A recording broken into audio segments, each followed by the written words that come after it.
right.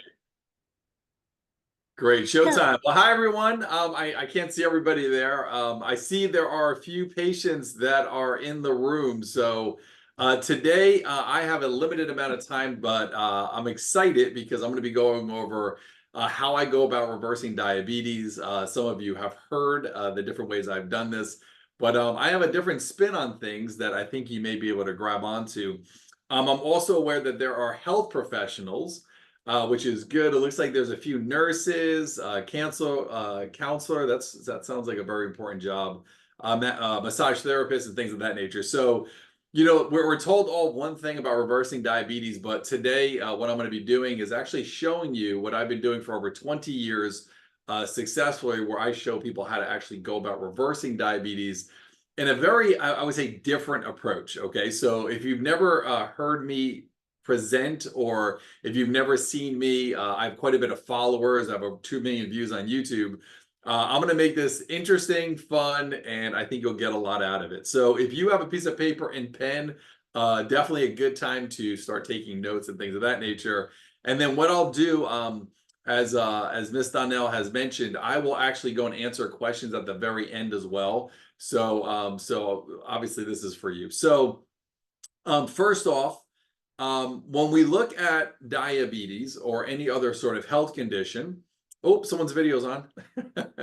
You want to make sure you shut your video off. But anyway, when we hear about diabetes or any of these health conditions, I think we could all agree that our healthcare system is kind of broken, right? And I've been doing this for a long time.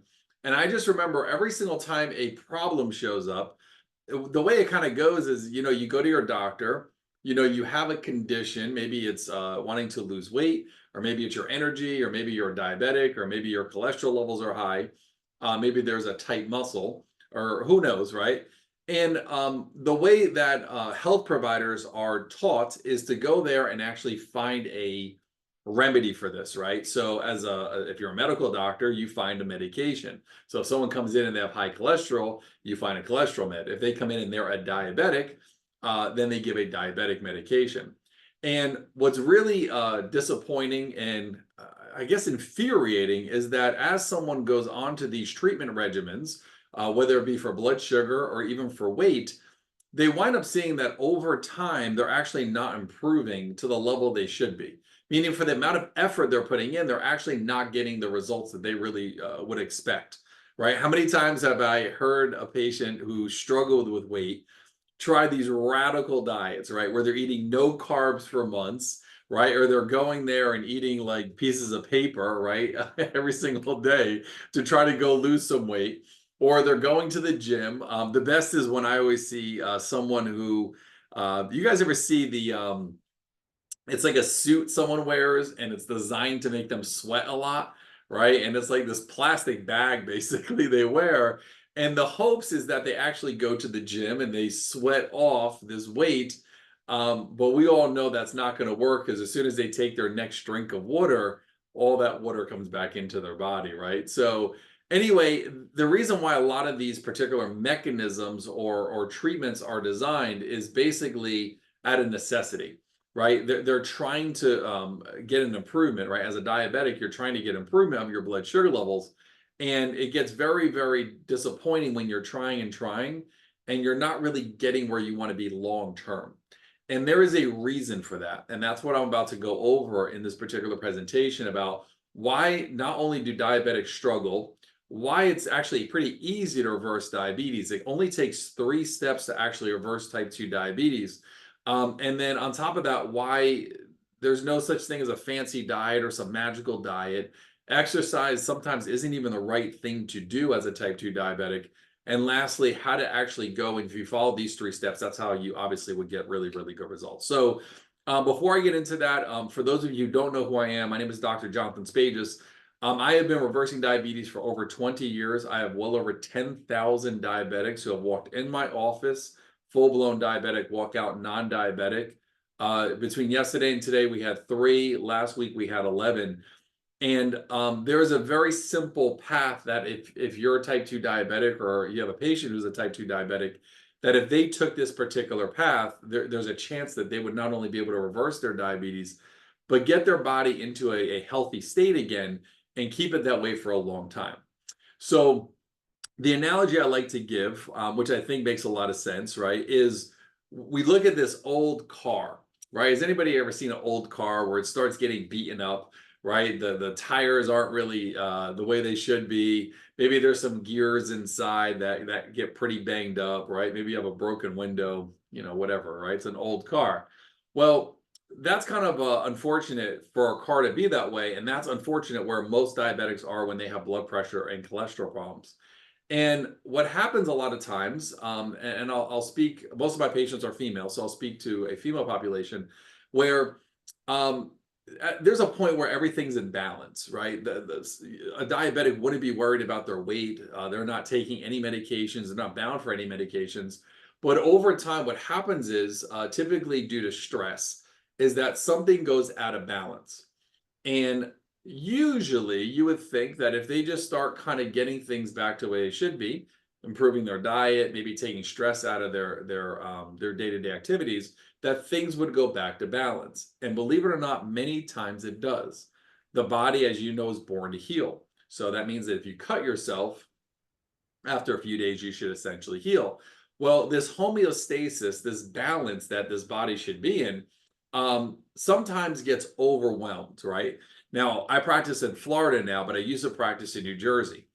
And if you've ever been to the Jersey Shore, not the TV show Jersey Shore, but the Jersey Shore, you will know that the waves in New Jersey are pretty intense, right? Never mind the other debris that's in the water of the Jersey Shore, but the waves are pretty intense. And what happens sometimes is you get hit by a wave, and you're able to get up and actually function. And then unfortunately you get hit by another wave and it kind of wobbles you around. And then sometimes that third wave just pushes you over where you can't keep your balance. And that is what happens many times as a type 2 diabetic, or even anybody who's struggling with health, where your body's in balance and then it goes a little bit out of balance and sometimes it adjusts. But if it continues this stress and it continues to go out of balance, there's a point where diet and exercise are not the tools to get you back to balance. Additionally to that is that there's a point where you're sitting there struggling, right? Trying to lose weight and trying to get your metabolism going. And then it continues to go out of balance where you're bound to being on medication. I admitted a patient just about an hour ago, and health conscious, takes vitamins, spends a lot of money on vitamins, eats organic, eats really healthy food. And it was pretty remarkable because I practice something called functional medicine, is that when I ran labs on him, I actually found out that diet was not the reason why he was actually sick. He had all these other components, which I'll talk about in just a moment. But he was bound to being on insulin. His pancreas is about to be completely broken, right? Because of the fact that he's been on long-term medication. And he's already doing exactly what every diabetic is told to do. He's taking his medication, he's taking his insulin, he's going about changing his diet. He's also going and trying to lose weight. He's actually not even overweight. He's a thin diabetic. So it's kind of crazy because the way that doctors and health providers, even including myself, were taught is that you take medication, you watch what your diet is, and then you exercise. And he was already doing those things. He was not even overweight. So for him, there had to be some other reason why he was a diabetic. There had to be another reason outside of the things that are normally considered, right? This one size fits all diabetic, that was actually causing not only his ill health, but also he has other problems as well, which I really won't get into. So anyway, when we go back to this car analogy, over time, right? And we live in a very, very stressful environment, right? Never mind all the craziness that goes on in the world with the wars and politics and all that stuff, but other things like economic stresses. And we have, our food supply is not the same food supply it was 20, 30 years ago. Well, all of these stresses to some degree just take us out of balance. Now, if you don't know what to look for and you don't know how to apply it, that is where a disease state happens. So when I meet with a patient who's a type 2 diabetic, their body is out of that adaptive stage where they can just come back to where they need to be. So for those of you who have never heard of functional medicine, and functional medicine, it's kind of unique, because the approach is very different than what traditional practitioners actually perform. So if someone walks into my office and they're a type 2 diabetic and they have weight problems and energy problems, the first thing that's going through my mind is why? Why do they have weight problems? Why do they have energy problems beyond the diet and beyond exercise? Now, let's talk about diet and exercise for a moment. Well, first off, we all know someone who has a horrible diet, like a horrible diet. They eat bad. They should be really sick, but they're not. They're actually not sick at all. And you're just like, how could this person eat all the wrong foods and then they're not a diabetic or they're not having weight problems, right? They're that person that, if you're struggling with weight and you go out with this person to eat, they're eating all the wrong foods in front of you and they're losing weight and you're looking at their food and you're gaining weight. You're sitting there like, oh my goodness, what is going on? So anyway, so we know diet alone will not be the solution, right? Because we know people that are overweight and they're unhealthy and they may be even dying of a condition like diabetes or something else, and their diet is good, but yet they're still sick, right? So in my office, the way I approach that is diet is only a foundation to build off of. So if someone's diet is bad, there's really no hope for them because they're not going actually and handling that, right? I had a patient once. I don't tell this story often. Some of you follow me on Instagram and Facebook or wherever, but where one time she wanted to get a particular lab value better. I ran all these labs on her, all this blood tests and saliva testing and such. And she's like, I want to do this with my diet. So I was looking at the lab and I was like, I don't think you could do this with your diet. And she's like, I want to do this with my diet. I don't want to do it with any sort of supplements. So I said, okay, I'll entertain this, right? I was just kind of smirking in the back of my mind. So I went there and I did a calculation and I said, it took me a second or two. And I said, I figured it out. I said, you could do this with diet. And she got so happy. I said, roughly, you would have to eat about 1,200 eggs a week. I said, could you do that? And she like, her head explodes. And she's like, what do you mean 1,200 eggs? I was like, yeah. I was like, for the level of what you need in this particular lab value, you would have to consume that many eggs, or you could just take some supplements and that will get you the same number, to where you need to be. And obviously it was a no-brainer, right? And she couldn't do it with the example I was giving her, because no one can eat 1,200 eggs, right? I used to be a bodybuilder in a former life, and I would eat a lot of protein, right? That's what bodybuilders do. And if I could even eat 20 eggs in a day, that was a lot, right? So eating 1,200 eggs is not realistic. So the point of the matter is that when the body goes out of balance, it sometimes takes a lot of effort, way more effort than most people anticipate, to turn it back around. In the same analogy, going back to this beaten up car, if you have a beaten up car and it's not been taken care of for a long period of time, it usually takes some time to get it working. Tightening, this thing, tightening that thing, putting oil in it, rebuilding stuff. It takes a lot of effort. And in most cases, that's what it takes to actually reverse a disease such as diabetes and get the body functioning again, right? Because we know these supplements, there are supplements out there, and you can use supplements, especially if you're a health provider, to try to lower blood sugar. But that doesn't answer the question of how is the blood sugar level high in the first place. So if you don't know where these fires are, right, it then becomes a big challenge. Okay, so now let's talk about the 3 things that have to happen in order to reverse type 2 diabetes.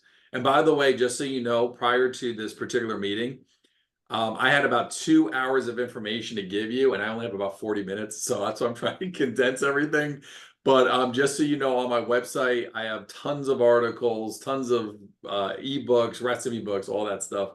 And I see there's a number of patients on here as well. So that's really awesome to see you guys here. So you guys know the resources that I provide. All right. So what I'd like to do is I'm going to go and share my screen. All right. And let's see here. All right, good. And here we go. Let me know if you guys in the chat area can see my screen. I can't see the chat area, so I'm hoping you guys can see my screen. All right. Oh, here we go. Good. We got 2 people saying yes, yes. Okay, good. If you could see my screen, just say yes, please. Thank you, Michelle. Thank you, Susan, Sally, Elena. Thank you. All right, good. All right, Teresa. Hey, Teresa. All right, good. Excellent. Okay, excellent. So let me show you my screen here. I have a whole video on this. I'm just going to kind of brush over this in a very simple way. So when someone walks into anybody's office, a provider's office, they sit there with the symptoms. The symptoms, as you can see, sit right up on top. But there's something causing that, right? This was that analogy I was talking about earlier. There's something underneath, right? In this iceberg analogy that actually winds up causing that. So the problem you run into is that if you're sitting there and only looking at the symptoms, you're missing a big piece of the puzzle, okay? So one of the things you have to look at, right, as a diabetic is all these symptoms that show up. So it's not uncommon that diabetics get, give me a second here. It's not uncommon that diabetics have sleep issues, blood pressure issues, weight struggles, low energy. That's a very common thing as a diabetic. Neuropathy, heart attacks. 2 out of 3 diabetics have heart attacks. And then obviously their blood sugar problems. The way it works in our system is that they find drugs for what's here on top, right? So if someone walks in and they have blood pressure problems, they go there and give them a drug. Now, there are natural things, right, that people take for the blood pressure, right? Now, there's also diabetes. There's medications, metformin, glipizide, glyburide, Januvia, Genumed, you name it, right? That's for the blood sugar levels. There's same thing for neuropathy. There's cream, socks, God knows what, right? We also have low energy, right? So there's energy drinks, there's B12 shots, there's all that. And then weight struggles. Well, if I had 4 hours, I could tell you all the things that are out there for weight struggles. But there's a lot of quick fixes. I know people have seen anywhere on the internet, take this one miracle pill and you'll lose 300 pounds in 2 days, right? I'm exaggerating to illustrate a point, but there's a lot of these quick fixes. The problem with this approach is what? You didn't actually fix what's down here. So what happens is when someone goes and they try to make this radical diet, right? This keto or paleo or whatever diet they're on, they're not actually going and fixing what's causing it. So as soon as they get off of that diet or they stop their exercise, the problem is still there. They're not actually fixing anything. Same thing as a diabetic. How common is it in my office where I'll see a diabetic taking all these diabetic medications and their A1C is a good number, but they're using 5, 6 different pills, medications, drugs to get this number down. And unfortunately, that leads to complications. That is well known in the medical journals, right? So anyway, this is not the approach that works. So in my office, which is similar, I know there are providers here on this particular presentation. So in my office, it's always on the bottom. This is what causes diabetes. This is what causes the sleep issues and weight issues, right? So I'll just kind of brush over these, not to go deep diving in it. But all of this sits under diabetics. In most cases, and I've only done this about 20 or 30,000 times, most of these things show up, not all of them. Now, the way in my office I have to figure these things out is by actually running labs. So there's not like a one size fits all. Everybody is different as a diabetic. But you have things like feed-forward bidirectional vicious cycles. You have adrenal insufficiency, right? So adrenal insufficiency causes something called the HPA axis. It's a hypothalamic pituitary adrenal issue. Then you have thyroid issues. Now, the crazy part about thyroid, and some of you know because you've seen my bio, I have a autoimmune disease called Hashimoto's, which relates out to the thyroid. Well, there are actually 11 tests to look at your thyroid. If you're lucky with our broken healthcare system and insurance, maybe they pay for 3 or 4 of the 11 tests. But I'll tell you that if you don't have all of the data on all 11 parts of your thyroid, you don't have a full sense of what's really going on there. Okay, so I know some of you know that who are patients in my office, but the insurance covers maybe 3 tests, right? Your TSH, which is your thyroid stimulating hormone, T3, T4, that's it. But there's all these other tests that are really, really important. The next thing we look at is inflammation. Now, here's the crazy part about this. I still don't understand it. So diabetes is an inflammatory disease. That is well known. That's not even a surprise. That's been talked about forever. Do you know that on a standard test that they give a diabetic, they don't really run any inflammatory tests? They may run one, but there are obviously many, many inflammatory tests to look at. And unless you see where your inflammation is, you don't really know how to put that fire out. And it's crazy because if you have an inflammatory disease, you would think that the healthcare system would say, hey, we should really figure out where this is, inflamed, and they don't. So it's a broken healthcare system. I don't know what to tell you. The next thing we look at is toxins. Many diabetics, they're not able to detox. They're not able to actually eliminate toxins within their body. And as a result of that, that is how their body stays very toxic. They have methylation problems, which is very common. The other thing is hormone imbalances. I see this a lot with women who have had a child. Now that child may be an adult, maybe even with their own children. But when someone has a child, sometimes the hormones go out of balance and they lock there. And I don't care what diet you do or what crazy thing you do, unless you get that hormone back to where it needs to be, people struggle forever. And they're thinking, oh, it's just me, I just struggle.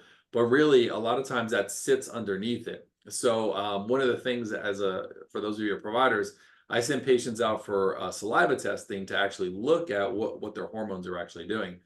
The next thing, infections. Now, why would diabetics have infections? Well, because the sugar, right, the high sugar levels fertilize the infection. So diabetics could have roundworm, tapeworm, hookworm, fungus, yeast, parasites, Klebsiella, cestodes, trematodes, flukes, other markers, right?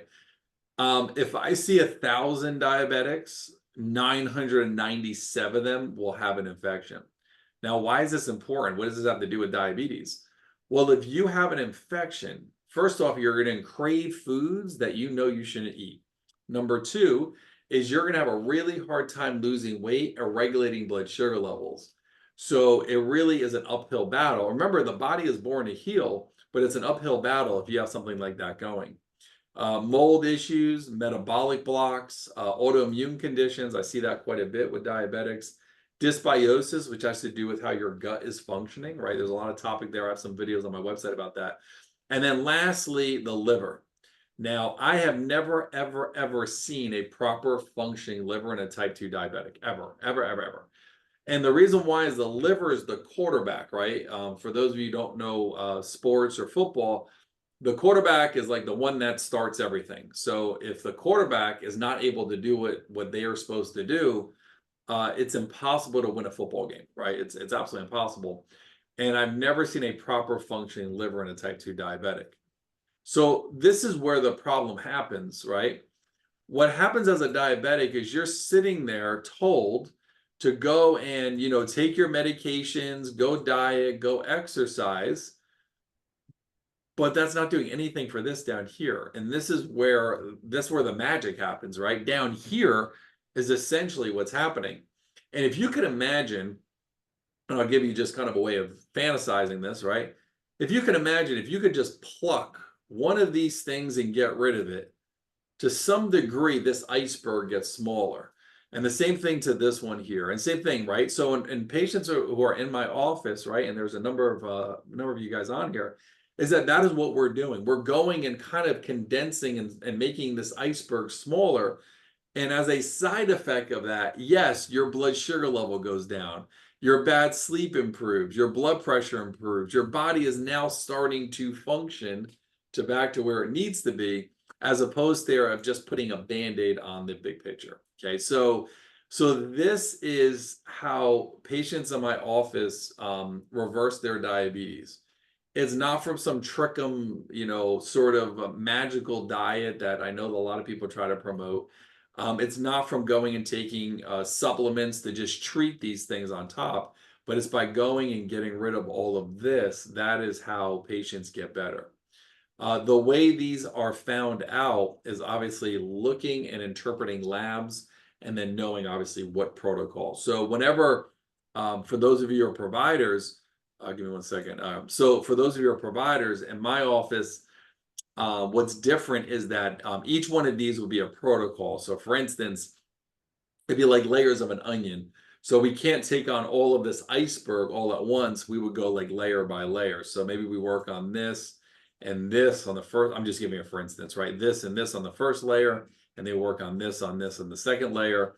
And as that happens, that is how patients routinely not only get better, but their blood sugar levels improve. So This is the only approach that I've seen that has given long-term results, not quick fixes, long-term results. Okay, so let's talk about the three things that have to happen. The first thing, you have to find out, number one, you have to find out what it is, right? That's actually causing someone to have these problems, right?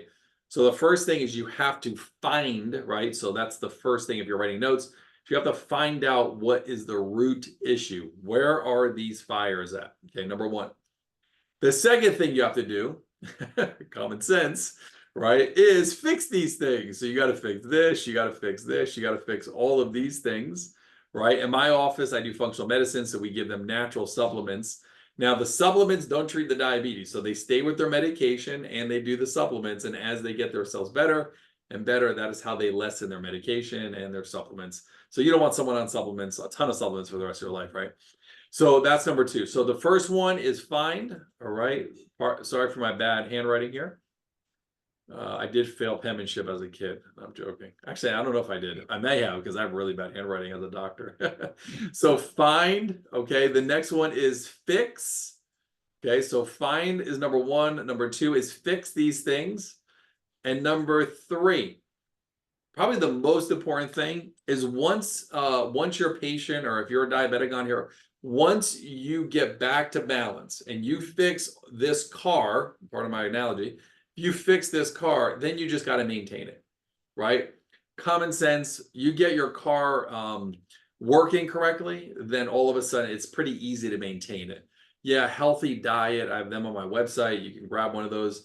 But they're healthy diets, basic supplements, like every diabetic should always take a vitamin D. There's maybe some blood sugar support, omega. There's things on my website. So there's stuff like that you can do. And that is to leave it alone. So that is your third step to getting yourself better. First, you got to find what's broken, then you got to fix it, and then you just leave it alone. Those are the three steps that have helped thousands of patients in my office. And by doing those steps, that is how someone not only reverses their diabetes, but sustains it, able to lessen medication, lose weight effortlessly, like literally, and then be able to live a quality of life. All right. So I'm going to leave it there. I think I gave everyone a lot of data there. So I'm going to open it up for questions. And I know I gave you guys a lot of information. So if there's any questions, I would love to see those. Well, you did like turbocharge, every minute of the Edgy Talk. Thank you so much. Yeah, you're very welcome. Yes, and I did post your website in chats. Oh, and sure. I would like to encourage folks to visit the website. There's a wealth of information there that you can learn from and keep learning from. I'll just start with, why did you mention vitamin D? Why did you pick out that specific vitamin? Sure. There's a lot of research. I have another book coming out on this topic, but it is well referenced in the medical journals that diabetics particularly need vitamin D over the number 50 for their international units. And the test that there are two different tests about vitamin D. One is called 25 hydroxy, which actually looks at the storage of vitamin D. That number should be over 50. And then the other one, which most people get confused, is the 1.25, and that looks at how you utilize vitamin D with the sunlight. So you need both. You need to utilize the vitamin D, and you also need a storage of it. So essentially, I think this is good to mention too, there are four things that every cell of your body needs, right? We'll call these the essential four things. Now, the way it goes is that we're made of trillions of cells, right? Each one of us is uniquely trillions of different cells. So the four things that every single cell needs is, number one, vitamin D. Number two is a thyroid hormone. Number three is sugar. And then number four is oxygen.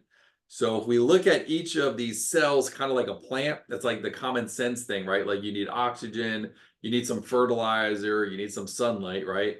So what happens a lot of times, not only as a diabetic, but anybody in poor health or declining, is that you'll see that their body has a hard time getting these basic things, right?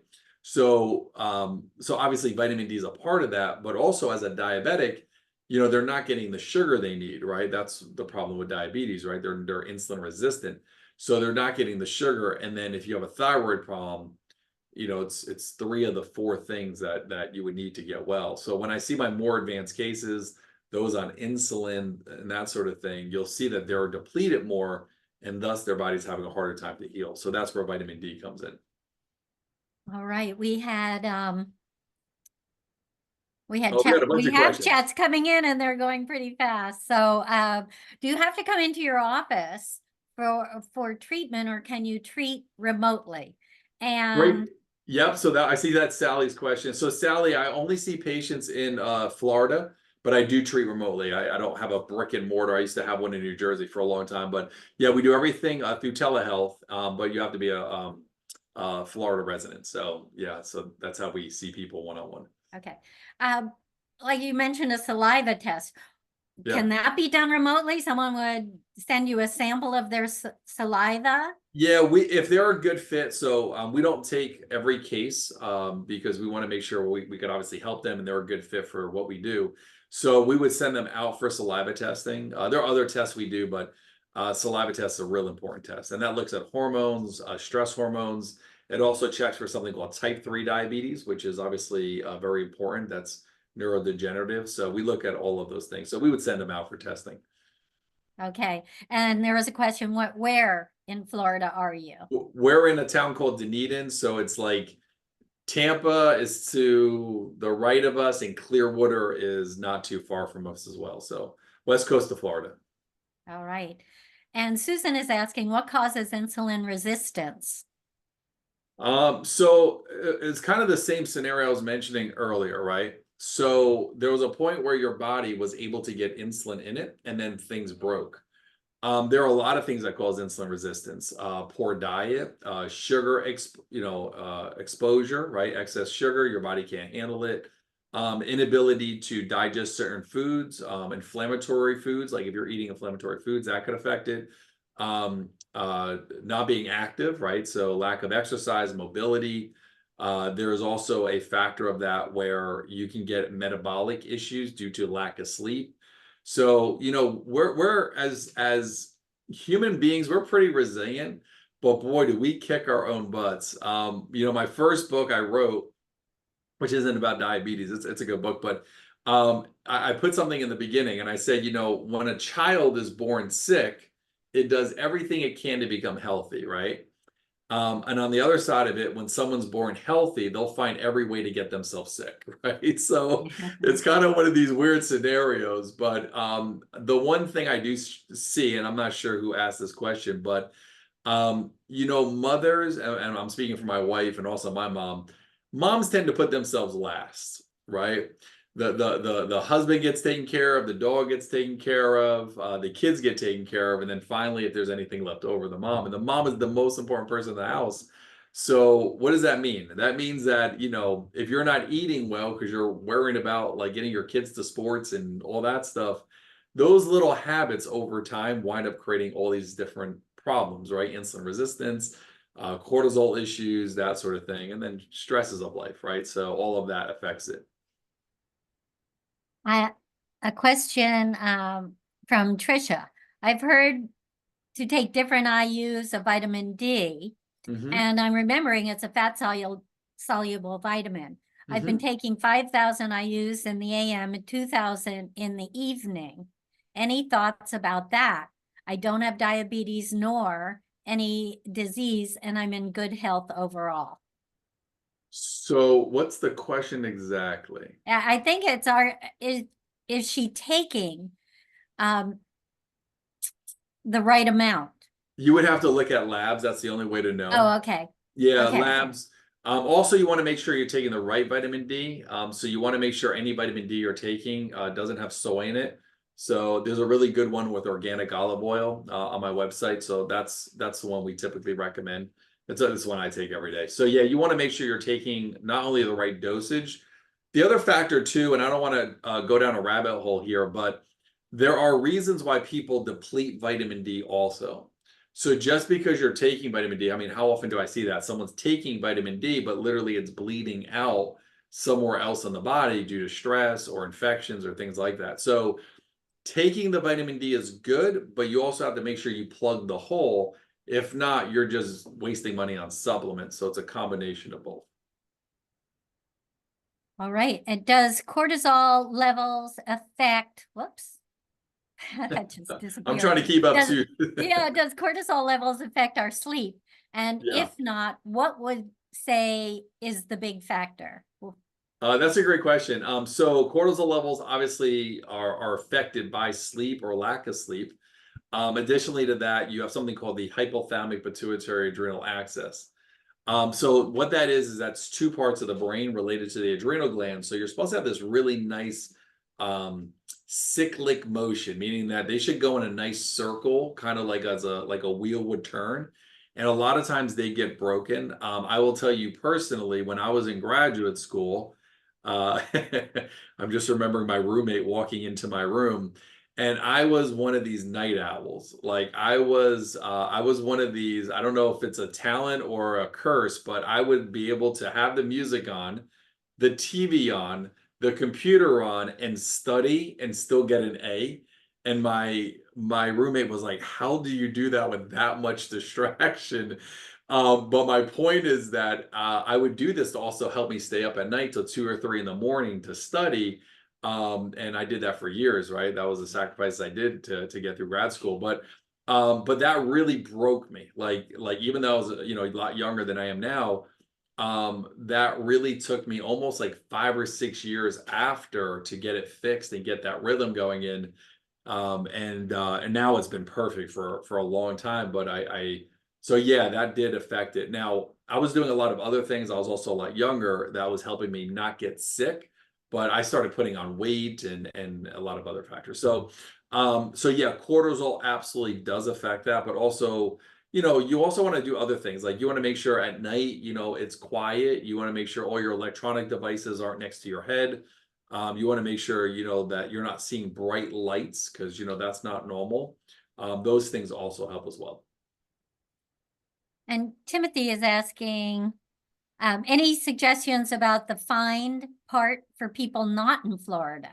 If our doctor insurances do not support that. Yeah, I would go, Timothy, if you email me at support at Dr. J Spages, I can see if we could find somebody who does something similar. So it's support at drjspages.com. I get this question all the time. I found out that I have the #1 website in the world on reversing diabetes, which is a kind of a cool accomplishment. But we get this question all the time. I would just have to find somebody. Just so you know, also to go back into the insurance. The insurance tends to not want to go outside the box, right? So if you are a diabetic, and I forget what your first name was, I'm sorry, Timothy. So Tim, if you're a diabetic, there's a box they put you in. And that means that everybody in the United States goes in that same box. The problem with that box, like I was mentioning earlier, is they're not running any of the tests you really need. So if they get 3 of the thyroid tests, that's not enough data for you to really figure out what's going on. They don't pay for inflammatory tests. And the reason behind this, and it's not your doctor's fault, the reason behind this is that, the way your doctor is trained, right? And thank God is that, you go to their office and they're saying, well, what labs do we need to run to give you the drug to keep you alive? And all these other tests that I'm mentioning, they're not really there to give you a drug. In my office, I don't treat diabetes. But if you want to reverse it and figure out where the fires are, then these tests that I'm talking about are not only important, they're vital, like literally vital. So insurances tend to not want to cover those things. Trisha, I see your picture. That's cool. Trisha wanted to be unmuted so she could ask you some additional questions. She was the Sure. one that was asking about the vitamin D earlier. Oh, okay, sure. You, doctor. Yeah, that's craniosacral therapy there, that picture. Oh, Well, very cool. yeah, thank you. I'm over My here. kids did Webster when they were born. They did a Webster, you said? They did Webster. Similar. Oh, It was called Webster. okay. Oh, I Right, see. yeah. Okay. Yeah. I did the Upledger out of Florida there. Ah, Um, okay. I had a chiropractor tell everybody they should do 10 thou on the IU. So then I was doing 10 thou, and I got a blood work done by a functional medicine here in California. And Mhm. she found my D levels to be very high. So then I began to fiddle with 5 thou here, 2 on another day, etc. And then I settled into 7, 5, and 2. But I know it's fat soluble and it can build up, you know. And Yep. people have said just take it once a day because it's going to go off all day because it's fat soluble. So I thought I'd hear your opinion on it. You So can't you you're can't asking about dosage? well, you can't know because you didn't do my blood work, but Right. 7 sounds somewhat reasonable. You know, if 10 was too high or hard to say. You have the two parts of it, right? So once again, consider the vitamin D storage in your body kind of like a Yeah. bucket. Yeah. So usually it takes a bit of work to get it up, right? So fill the bucket, so to say. And as long as the bucket is not leaking, then a very low dosage should keep you there, right? So for instance, in my office, most diabetics have a low vitamin D. So I go and I give them a lot of vitamin D, up to sometimes 15,000 international units a day to get it up. Once we get it up, then maybe 5 keeps it there, but we're also plugging the hole. So you can't do one or the other. You have to do both. So And the only you're way to checking blood know, levels. You're doing the blood, you're checking the blood. So you know these levels as you work with them. of course, yeah. What And we know makes what it their blood sugar is every day. okay. Patients in my office are sending us their data every day on that. And then additionally to that, we're also like, if there's an infection breeding underneath it and their cortisol levels are an issue, we're also putting out those fires as well. So that's what makes them very stable. So if you just go after the vitamin D, but you don't handle anything else, you're really just spinning your wheels. That's you got to do the complete approach to get the best And results. leakage would be cortisol levels and what else? It could be leaky gut. It could be autoimmune. You have all the things that I was telling you about with dysbiosis earlier. So that infection pattern. So you would have to look at Okay. that through labs.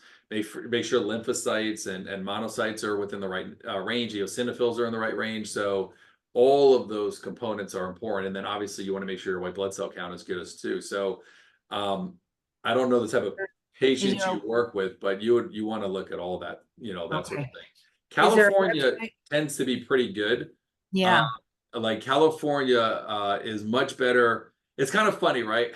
So when I first started doing this about 20 years ago, when someone found out what I did in California, I was like a god. I was like, oh, they're like, oh my God, he can reverse diseases, right?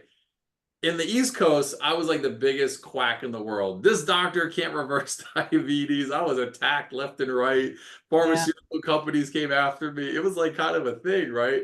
Now, 20,000 some odd patients later and doing this for so long, now it's like, wait a second, you can get to the root cause. But in California, it's very easy to get, different practitioners out there to do some labs. But I'll tell you, like in New York, Jersey's pretty good, but New York, you can't run any functional labs. Like if you like all my patients from New York, and for those of you who don't live in that area, know anything about that area, if you live in New York, you don't go to New Jersey for anything. Like they can give away houses in New Jersey and you just don't leave New York. It's like a thing. But I would have a lot of patients come over from New York to my office in Patterson, and I was able to run the labs. But like saliva testing, even stool testing is not permissible in the state of New York due to laws. It doesn't matter if you're a functional medicine doc or a chiro or an MD, they just don't allow the lab. So you're in a really lucky state for being in California. You have a lot of options available to you. They're very hip. And then I threw another Yeah. question in there. Danelle, you want to say it or? Is there a website to find functional medicine doctors in California and other states? So is there some sort of directory? Yeah. So you have to put me on the spot here. This is being recorded. So, okay. So let me watch how I word this. So when I first started doing this, I was literally like the first person in the state doing this, right? Over time, there have been a lot of practitioners that have come in saying they do functional medicine. Very seldom do I see somebody who is getting really good results. When I say very seldom, like I see a lot of cases where they go to a functional medicine doctor and then I'm bringing them to my office and fixing them. I'm not saying I'm better than them. I just have a lot more experience. So I'm not a fan of directories. It's probably better from word of mouth or like referral based as opposed to going to a directory. I even hire functional medicine practitioners and coaches in my office, and I have to like strip away all of their information and then kind of set them up correctly.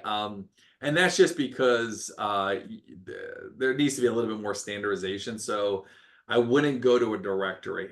You should probably meet with another practitioner or maybe the person you have gone to, and then ask them, for a referral or something like that. That's what I've seen do really well, as opposed to some of these newer practitioners. They take a course here or there, and then they're promoting as if they really know what to do and how to look at things. So I would just be weary of that. Just that's my only gut on that. So Thank you. And you look very healthy. That was my thank last you. there. You look really young and healthy. Good job. Hey, young, I'll take that. Listen, keep that recording. I'll give it to my kids. I got 3 kids, so they think I'm an old fat dad. That's what they Oh, think.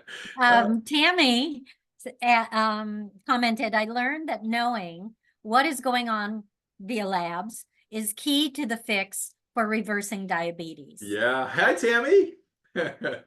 Tammy is awesome. I don't know, for those of you who are in our Facebook group, and we have a couple, I don't know where we're at right now, a couple thousand people in there.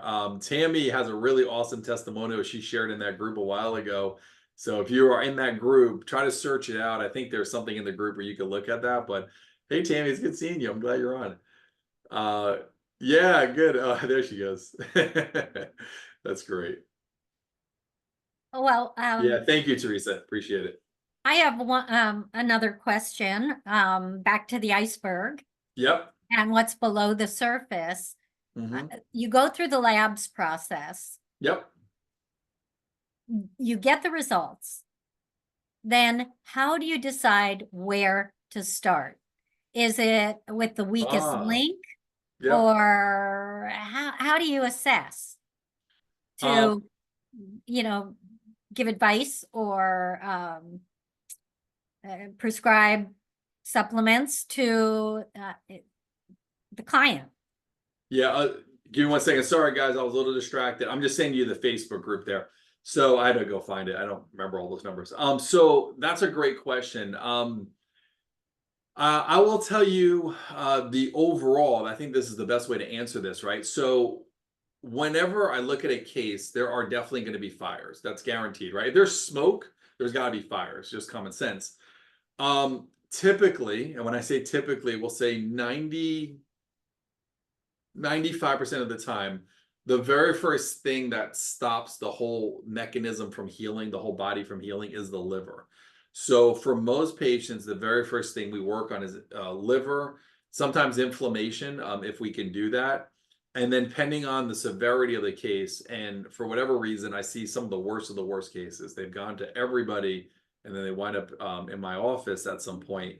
And but I see kidney failures all the time in my office, a couple of times a week. I see the heart attacks, amputations. I see all of those really severe cases, which is horrible. And it depends upon that sort of a case. So I don't want to give a broad answer, but typically it is liver is number 1. I do also have, for those of you who are not in the state of Florida, there is a cleanse that you can do, that patients in my office do. It's about $1,000, give or take. It has tons of supplements, training that is on my website. But anyway, the liver is the first thing, and then from there it's really customized individually for each person. So everybody is different. Sometimes we have to handle the infection right away. Sometimes we have to handle there's a lot of inflammation typically on diabetics' hearts. So anyway, we just do it in a very sequential way. This way the person can heal to the best of their ability. So that's how I address it with labs. Well, thank you. A few seconds left, minutes left to get your last final questions or comments in. He said that he put the link in, but I don't think it went through on that Facebook page, Doctor. Did I Oh yeah, you know what? You're 100% right. Let me do that. I sent it actually to one person. Let me put it to everybody. Thank you. Yeah, of course. Absolutely. Does everybody see that now? Yes. You know, when I usually do webinars, there's a couple hundred people on there, and everybody does this for me. So this whole chat thing, I usually do. Well, good So, for you. I'm glad we're getting you to figure things yeah, out. like I got to learn this stuff, right? Holy cow. Right. Exactly.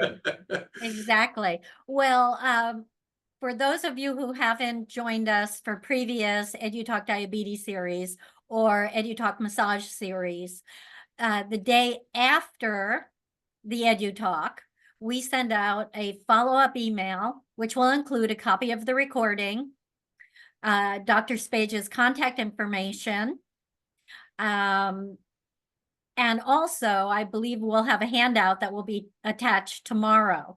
So please watch your inbox or your spam folder.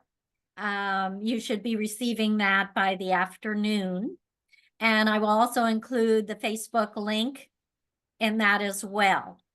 And I'd like to mention, continuing this theme, on June 11th, we will have an EduTalk Diabetes series with Michaela Dollinger on daily habits to aid remission in type 2 diabetes. So please join us for that and watch your inbox for invitations to upcoming. Also, as all EduTalks are recorded, they are posted on the EZ website or biotone.com website under the EduTalk tab. And EduTalk Diabetes series launched in May 2023. So there's a variety of excellent talks there that you can listen to. And if you need the handout, please contact me and I'll send that over. Anything in closing, Dr. Spages? No, I want to thank everybody for coming. Remember, your body is born to heal, right? We have a higher power, God, that heals us. But a lot of times things block that from happening. And the approach that I talk about, and that, you know, if you're a practitioner, you're practicing, is by removing those blocks, that is how someone is able to get better. So it's really remarkable, even when someone has been sick with diabetes for such a long period of time, by giving them the right tools and showing them really where to put the fires out, there is hope. And that is exactly, you know, why I do what I do, as well as if you're a provider, that's what you do. So I want to thank everybody for coming. That was a lot of fun. Well, thank you. And thank you everyone for joining us tonight. Again, watch your inbox for the follow-up email and upcoming EduTalks, and visit the EduTalk library. Thank you so much, Dr. Spages. I hope You're you'll welcome. join us Thank you, again. everybody. And everybody's welcome. I saw a bunch of thank yous. You're definitely welcome. All right. Have a good night, guys. Yes. Great information shared. Thank you. Does everyone know Yeah. how to save the chat box? It's at the bottom there. I'll put that on there. Okay. Three horizontal dots at the Oh my bottom. goodness. Wait a second. Thank you. That was helpful. All right, guys. Take Yeah. care. All right. Take care. Bye. Take care, everyone. Thank you. Bye. Thank you. Bye-bye. It was great.